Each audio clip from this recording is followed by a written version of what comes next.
Տեսեք, միանշանակ ամեն ինչի շատն է վտանգավոր է, հա։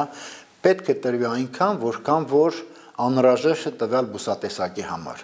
Հիմա մենք նիտրատների հետ կապված խնդիր ունենք, չէ, ազոտական պարադայնտի հետ կապված խնդիր ունենք, միանշանակ դրանք խնդիրներ են, բայց մենք ունենք նաև այլ խնդիր, որովհետև մեր հանրապետությունում շատ դեպքերում գնում է միակողմանի պարարտացում, որովհետև ազոտական պարադանյութը կամ ազոտ պարունակող պարադանյութերը ավելի էժան են, ավելի հասանելի են եւ մարդիկ միակողմանի պարարտացում են իրականացնում, որը բերում է եւ մնացորդային քանակության ավելացման եւ իհարկե բերում է բույսի աճի տեմպերի ավելացման, բայց բերում է բույսերի հիվանդությունների նկատմամբ դիմադրողականության անկման։ Իսկ ֆոսֆորի եւ կալիումի հետ կապված բավականին սակավ քանակություններ ենք մենք օգտագործում։ Իսկ դրանք պետք է լինեն համաչափ։ Բույսի համար սահմանված պահանջները պետք է մենք կարողանանք բավարարենք։